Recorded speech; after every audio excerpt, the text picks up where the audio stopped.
welcome to the Web Talk Show. Today, we're discussing 3 AI workflows that actually make your shop money while you sleep. Now, before we just get into everything, I'm going to briefly tease what we're going to be talking about. So, we're going to talk about proactive customer communication, intelligent diagnostics, and upselling, as well as some operational intelligence. And this may sound complex and highly difficult, but it's not. At the end of the day, we are going to be talking about practical uses of AI in your auto shop to make it more efficient, to get your customers to keep coming back, to keep them happy, and also to keep your employees and your staff happy. And of course, you as a shop owner as well. So, welcome to the show. If you're watching on YouTube, please leave your comments in the chat. I will have the chat open right here. If you are on X or LinkedIn, leave your questions there as well, and we'll see if they come up. It's supposed to bring them up here as well, at least the X ones should. So please leave any comments, if you have any questions, comments, concerns, or anything during the live stream, because we're live. I'll be happy to answer them during the call. So last time we were talking about voice AI receptionists specifically. So having a voice AI agent that can take your calls and book appointments, give out pricing, services, costs, status of your vehicles, etc., so that your front end staff can get more time to work on things that might be a little more important, or even just getting some of the pressure off because they might be drowning in too many calls and they cannot get to the calls and you're losing customers because of it. So, voice AI agent, very practical use case for a shop so that you actually get those bookings in the schedule, get those appointments set, and answer everyone's questions without having to have people waiting on hold. Today, though, we're talking about a little bit of a different side of things, still AI related, still auto shop related. But if you have any sort of service business, it will apply the same way. Just the examples today are going to be for auto shops. But even if you have an auto detailing business, a diesel engine repair business, or anything like that, this will apply just the same. So we're going to cover the 3 areas that I talked about before. And let's start with the proactive customer communication. That part is really important because depending on which system you might have right now, it might already have some functionality that allows you to keep track of the mileage. If someone came in for an oil change or a tune up, your system might keep track of that and let you know this person hasn't come in 18 months, they're due or whatever. Or it might even go as far as send them a text directly or anything like that. Some systems already do that. Some systems don't. And some shops, to be honest, just don't have systems. They're still just using a spreadsheet or they have any way they want to manage their business, which is fine as well. But they might want to have these features, and getting a full build of a software for an auto shop can get pretty pricey. So sometimes you have to decide on, should I just bite the bullet and go and start using a shop system just to get those features? And it might mean 6 months of implementation and moving all my data back and forth and might become a mess. Or can I do something that's relatively quick and get the same level of benefits and experience for your customers? That's what we're going to talk about today. There are ways, regardless of which system you're using or no system at all, to actually create this sort of functionality in your business. And AI has made it a lot simpler to do with less custom development, if that makes sense. So let's talk about the automated service reminders based on mileage. That is a good one. It's a very common one.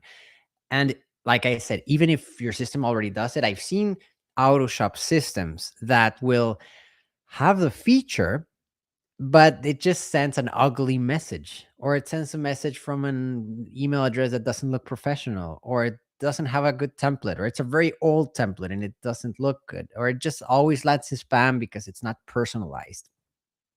So even if you have something, sometimes it's not exactly what you would like to do. For example, if you were doing it manually. So I like to invite people and do the exercise of, how would you do it if you were doing it yourself? So let's say you just opened your shop, you're very excited about it, and you don't have a lot of staff. You just have your mechanics, and or maybe you are the mechanic as well, and you got a customer, and you did a good job. They were very happy. They walked out the door, never to be seen again. And of course, you're like, oh, I want to get them back because you care for them. You care for their vehicle. You want to make sure that they actually do the oil change or whatever's next in their service calendar to keep the car running for longer. It's a good investment.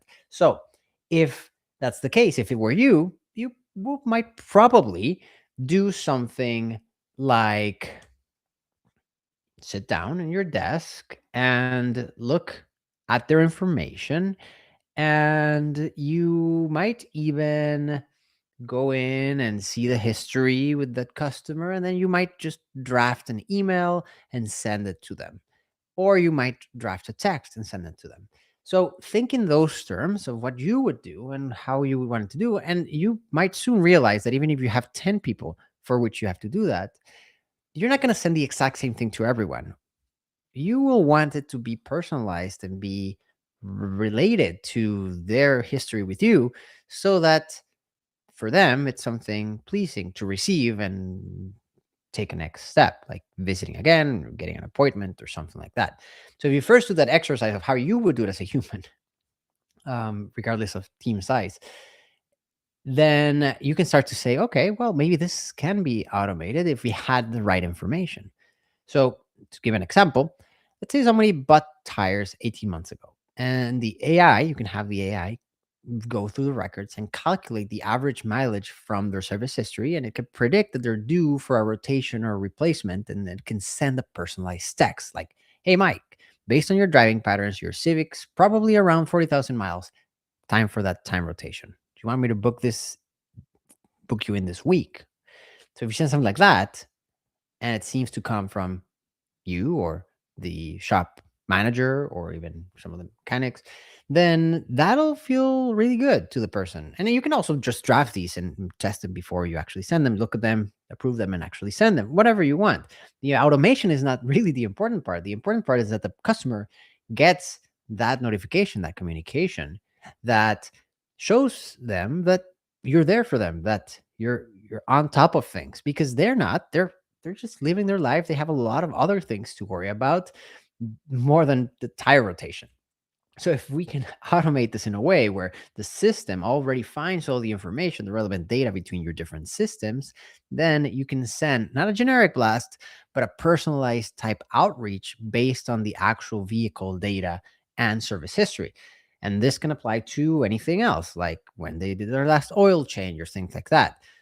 And if you're like me and you've taken your car to the shop, sometimes you do get reminders, but they're very generic. You're like, reminder, you just forget about it. But if someone from the shop actually had reached out to me and said, hey, this is Mark. I worked on your vehicle last time, and everything looked great. We just want to make sure that everything is in good shape. Do you want to book an appointment to get it done or something like that? Then I might actually answer or go in and book the appointment. And now with the voice AI, of course, I could just do it very quickly. So that's the sort of thing that you want to do, because you want people to remember these things because it will make their vehicle last longer. And it's also very good for business for you, because it's another opportunity to get the person in and help them. And then if they have another vehicle, they might trust you enough to then bring that other vehicle. Or when another service comes on the road, then they might do a service. So for everyone listening that's not in the auto repair business, you might think I'm talking about, oh, I want to just extract as much money from clients as possible. And that's not the truth. If you're running a business, you do want to extend the customer's lifetime value, but that's the key word. You want to extend the customer's lifetime value. So if I just want to bill you a bunch when you come in, are you going to come back? You're probably not. So if you come in for a brake check and I tell you, oh yeah, but we have to change your suspension and your brakes and your discs and everything, then you might think that I'm scamming you or just trying to squeeze you out of every dollar, and then I might not come back. Unless, well, of course, there's a very severe issue in the car, and that's the case. It happens. But in most cases, People want to run a legitimate business, and if you want to run a legitimate business, you care about your customers. That's why you create a business. So you care about the customer's vehicle. And so I will say, hey, you might want to look at these things for the future, or this is important, this is not important. And that way you trust me enough to, when something comes up, you actually bring the car in. And that way, even if I charge you $39 this time, $49 the next time, then maybe you'll have a higher ticket issue down the line, because cars are cars. And at that point, then you'll do something else. And even if you just stay with little value for cost services, a customer's lifetime value, if they stick with you, is a lot more than just billing them something expensive at the beginning. So just to compare, if someone comes in and you just bill them $300, $500, $700, then again, they might not come back. So that's it. That was your customer lifetime value. And then they're gone. Now, if you build them 39, and in a year they're another 39, and then down the road maybe 100, and then another 39, there you go. You just start growing up the lifetime value. They'll bring their other car, they'll tell their brother will bring the car, they'll tell their friends will bring the car. So lifetime value and then affiliate related transactions come into play as well. So you always want to keep customers happy. And this is an excellent way to do it. Just automate the personalization of the reach out when it times comes to do the next service. That's just one example. And if you're live here, if you're in the conversation, please let me know. Have you ever had the experience where someone sends you a text and you're like, oh, that's nice. And you actually reply, even if it's a service provider that you weren't thinking of, they were there for you, and you want to give back. So that's always a nice feeling. So let me know if that has happened to you. Just drop it in the chat.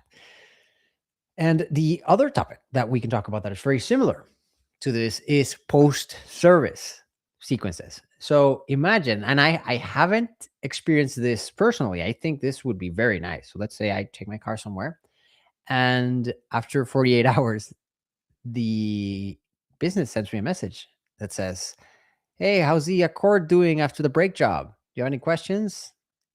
Or something like that. Just very basic. And so what happens is like, what? I mean, 48 hours later, they already did the service. They could have forgotten about me, but they're sending me a message just to see how everything's done, if the brakes are working fine, if the squeaks are gone, or whatever. That gives me a very good impression of the business. I'll think, oh wow, well, these people are really on top of things.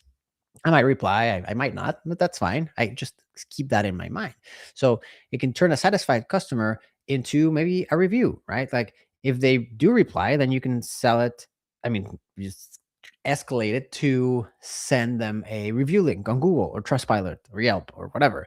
So that's super good, because at the same time you're doing two things. So one is you are letting them know that they are appreciated and that you're thinking of them, and then two, if they weren't happy and they had questions, maybe at that moment they were ready to drop a bad review, but they got that. They're like, oh, there's someone there. They can just reply, and then you can have them talk with a representative, or even you, the shop owner or manager, and then you can see what's going on. Maybe a mechanic made a mistake. Maybe there was something loose already. Maybe there was something that was overlooked, and you can make it right before they put a bad review for the business, and that will convert them into an even better customer, because they'll be loyal to you because you actually think about them. Like I said at the beginning, it's most business owners don't go into business to take advantage of people. They go into business to help people with the specific thing that they're good at, or they enjoy, or they know that people need help with. At least that's my experience.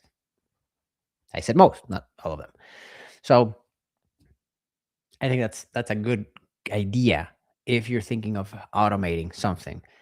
At the beginning, I talked about, if you don't have a system that already does this sort of stuff, you can automate it. So there's tools like N8N. I talk about N8N a lot.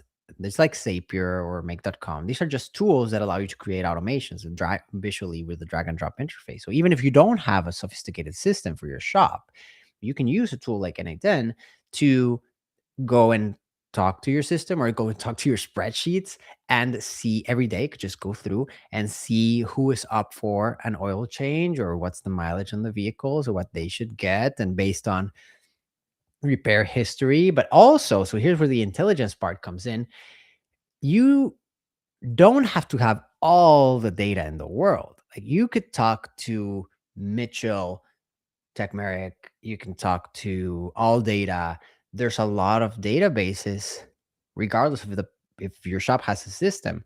There's ways to talk to these databases that can allow you to know, or the AI to know, what typically happens to a vehicle. So there's tons of data out there that that all Blazers from I don't know 2000 have this particular issue. So you could reach out to people when they're about to get to that 100,000 miles or something, that that historically that vehicle has had that issue, and you can proactively send them a message and say, hey, our data shows that these vehicles usually have this issue around this period or these mileage. How's your car working? Is everything good? Are you feeling any vibrations or anything like that? So the customer's gonna be like, what? Nobody's telling me this. So they might come in, they might check it. Everything might be fine. But again, you've got another opportunity to get them into the shop and help them out. And there's tons of data about this. And so you can proactively get people to come in and fix something that might go wrong or is starting to go wrong even before they realize the issue, just because there's so much data out there. The same way that recalls work, there's these recalls and they send out the blast telling you that this might happen or get a piece replaced, etc. And unfortunately, that happens for newer vehicles, right? There's a recall, and obviously if it got pressed or whatever, so people might get the letter, they might realize, they might find it on the internet. But for older cars, that stops happening. And so people stop getting information about something that other people are having issues with because it's already outside that sort of warranty cycle. So if you have access to that data and your customers' cars, so you can sort of see and calculate and abstract information and be, oh, I have this insight, I can share it with my customer. And then that's an opportunity to bring them in. Even if by bringing them in, they don't have anything, you just do an inspection because it's a free inspection, but then they say, well, I need an oil change anyway. Let's just do it right now. So another opportunity to get them in and help them out. Like I said, what we want is to help our customers out. Another option that we could do is a seasonal campaign. Now, seasonal campaigns are very, very popular. In the auto industry, of course, there's the winter, summer, very different. If you're a tire shop and you're in one of those states where there's actually seasons, then you need people to change their tires from winter to summer or whatever that may be. And then in other places like here that you don't do that, then there's other things like you might trigger a campaign to tell everyone who hasn't had a battery test in more than 12 months, just let them know, hey, the temperatures are dropping this week. The last thing you want is a dead battery in the morning. Free battery check if you come in before Friday. Then a lot of people will come in and you can check their batteries, and it's just a test, doesn't cost you anything. And then it's an opportunity again for them, if the battery itself, there's like, it's a physical test. You're not scamming anyone. If they see that their battery is not good, then it might be a good opportunity.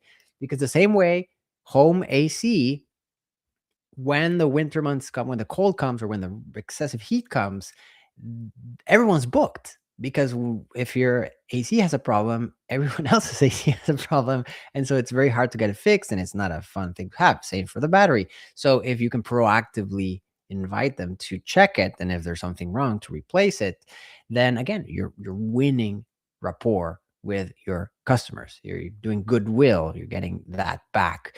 And I think that's a great idea. Just have the regular, you already know, if you've run your shop for a while now, then you know what typically happens in certain months of the year. And so you can start sending the information to people based on the time of year and what services might be good for them, to prepare them. Or if it's vacation season, or even if the person has told you in the past consecutively each year, at that time of year, that's when they go on vacation, that's when their trip comes, and they always take the car to check levels and everything, then tire thread levels and all that, then you might proactively send them an email or a text or even call them and say, hey, it's this time of year. Do you want to come in, do levels? And then that way they'll remember it's another thing that they can check off their list, and you're helping them do that. So that's, I think, it's a great example of something you can do again with something like N810. We can help you set that up, by the way. I haven't mentioned that, but we do that all the time for customers. So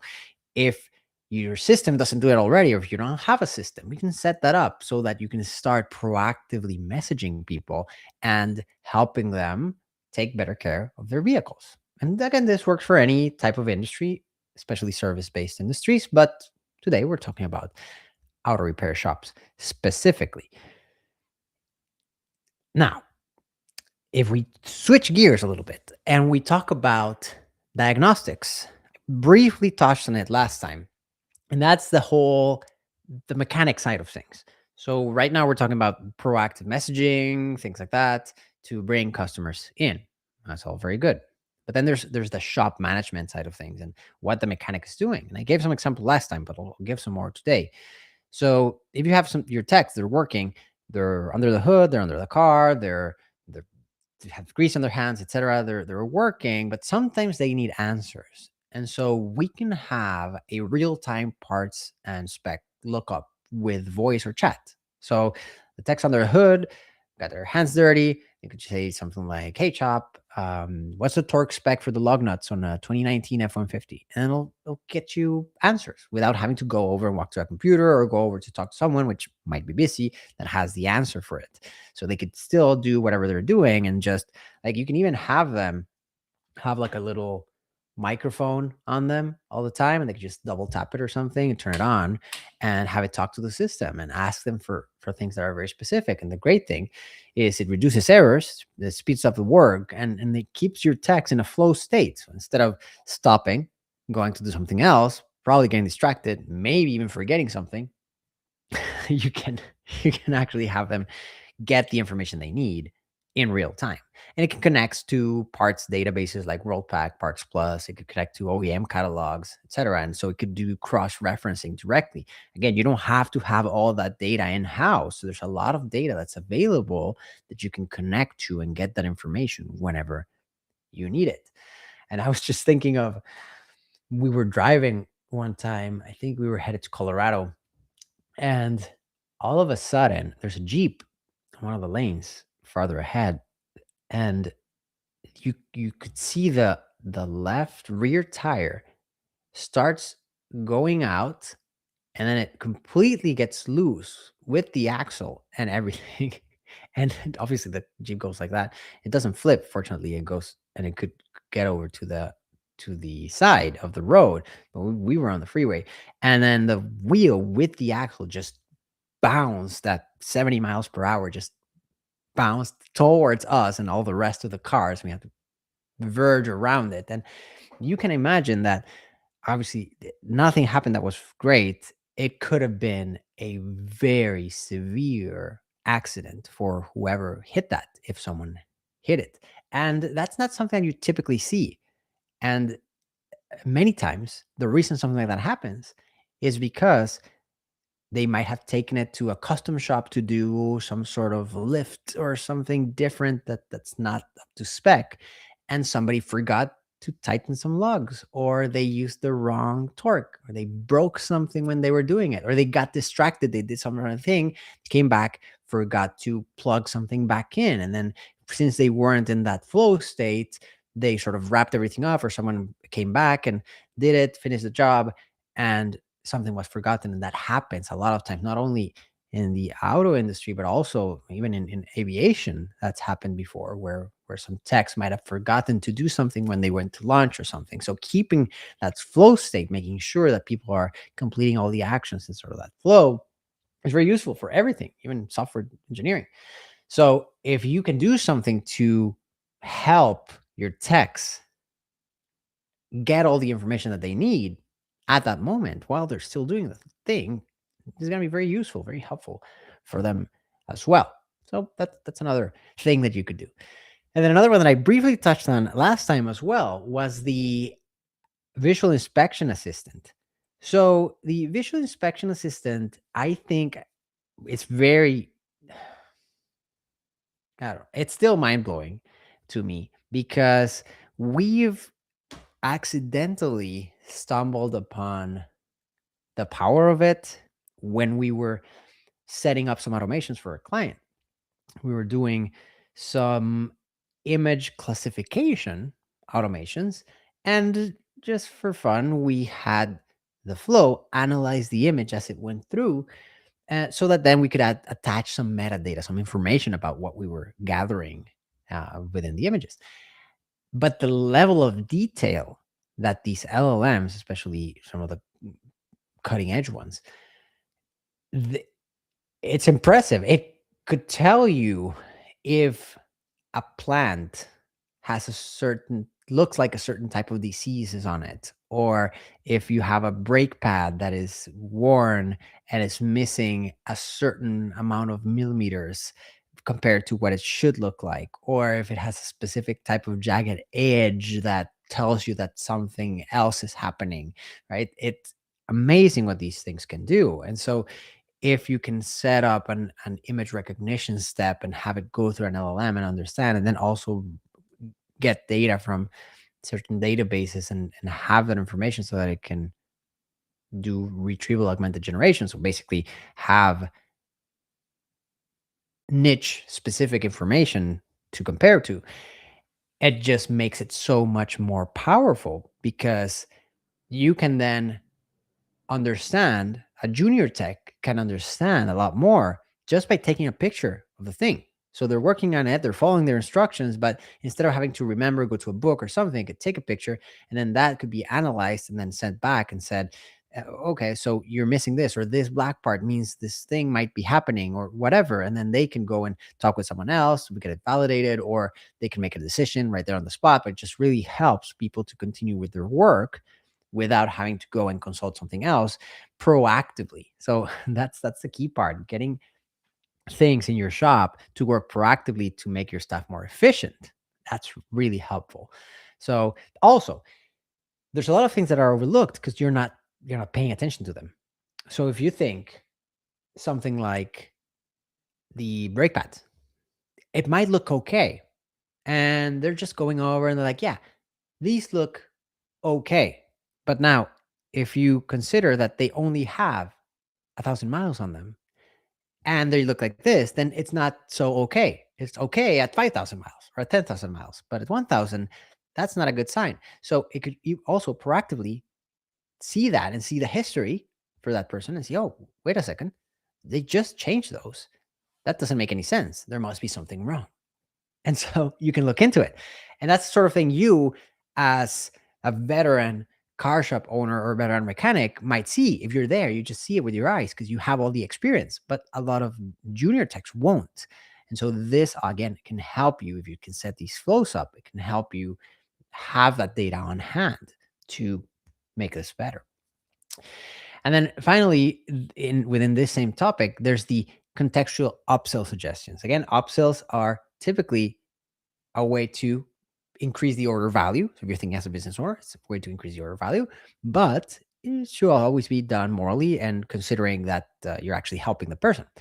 So let's say a customer's in for an oil change. The AI can cross-reference that the vehicle is at 95,000 miles. The transmission fluid was done at 60,000 miles or never. And then it could prompt the tech or the service writer, this vehicle is due for a transmission service based on the mileage, suggest adding it to the estimate. And so that way, when the person is doing the estimate, they don't have to go looking to see how much, like what they add. No, the system will tell them, hey, suggest this or suggest this other thing. Or just let them know the stats on this based on the usage and what can happen if they don't, right? So you're not doing pushy upselling or anything. It's just relevant recommendations based on actual like maintenance and schedules and history that you have for the customer. So it's good for the customer and for the shop. And the reality is your techs are busy. They don't have time to check every vehicle's history against any, like all the maintenance intervals, but the AI can. The AI just does it automatically. So, and don't think this is like a Jarvis level Iron Man kind of AI. No, it's a very basic thing. It's just a flow that can run whenever you're trying to create a quote or something. You can go check the different systems, check the times, check data from different sources, and then bring back a result that's relevant to the person. So, and then for a Q&A, like if you're here on the live stream, what's the most common upsell you think your shop is missing right now? Just type it in the chat. That'll help us with the conversation later on as well. Like things like oil changes leading to flushes, brake inspection, tire service, etc. So just curious to see what people are seeing. Now, if we go to the third topic, which is operational intelligence that I teased earlier, that is more for the shop owner, shop manager, especially if you have like franchises and franchisees, etc. You just want to keep tabs on everything. Then you could have a digest go out. So every morning at 7 or 8, whatever, you could have a voice note that comes into you and just tells you a summary. Say, yesterday, 12 cars completed, 8,400 revenue, 94% on time. Bay 3 had 2 delays, both waiting on parts. Today we have 14 scheduled, 2 walking slots, and one high value job, which is an engine work worth 2,200, right? So you don't ask for it. You're not checking. It just sends you a voice note every day. You see how everything is working, and it's simple. It's not a system you have to log into, remember the password or anything. No, it just sends you a text, or it sends you a voice note, sends you a WhatsApp message, or whatever you want. It'll do it. It could also automatically notice things like Bay 2 has taken 40% longer than estimated on the last 3 jobs. So it could send you an alert. And then the efficiency is down. So you can go check, right? You can go check. Maybe that particular tech is having a hard week. Maybe they're overworked. Maybe they have too much jobs because you thought that was the efficient one. And then they couldn't. I don't know, they got bogged down, whatever. So you can figure out what's going on. It might be something that's not related to the shop. It could be an external influence. And so if you realize that that one is the one that's the bottleneck, then you can do something about it proactively again. And then also for cash flow, like based on current bookings and over an average ticket, for example, it could just send you something like, oh, you're tracking 38,000 for this week, you're 4,000 on the target, you have 6 open slots on Thursday. Do you want me to trigger a promo campaign for the due to service list? So maybe you have a due to service list, and then the thing can tell you, hey, you're not gonna meet your quotas. Then do you want to just send a promo? Do you want to start a promo? Because sometimes we forget to do promos, and people like promos. And so if it makes sense for your business to do promos, you just forget to do it, even though they work. Then it could be just like a nudger telling you, hey, here it is, wrapped in a little bow for you so that you can do it. So I can connect to all the scheduling systems, revenue systems, marketing, and just sort of get you going that way. There's tons of things like these that you can do. I'm just scratching the surface, but just so you know, there's many things that you can do with automations, with AI, without AI. It's just getting the data from many places, organizing it, getting abstracting details, figuring out patterns. That is what AI is really good at. And that's what automations are really good at. So if you're thinking about how all this could work in your shop, it definitely work for your shop. So send me a message. You can do it via Twitter, via LinkedIn, wherever. Send us a message on the website. If you're thinking about doing something like that, or you just want to get some outreach going for your shop, or you want to send those reminders and you don't know where to start, just send us an email or a message, and then we can look at your shop, what you have, and then give you suggestions. Hey, you can do it this way or this way or that way. And there's this do-it-yourself approach, and then there's a pro approach, and then there's the sort of done with you approach. There's many ways to handle this, and it doesn't have to be expensive for your shop, but it can definitely be a revenue driver for your shop. So hope this has helped. I talked about a lot of things today, so hopefully it was helpful. So let me know what you think. And if you have any questions, even after the stream, just put them in the comments, put them in the chat, wherever you're watching this, and I'll be sure to respond right there. Or if it's an interesting topic, I'll just talk about it on the next live stream as well. So if you haven't already, you like this content, please like and subscribe, ring the bell on YouTube as well, so that you get notified whenever we're live or whenever we have a new video out. And I'll see you in the next one. Cheers.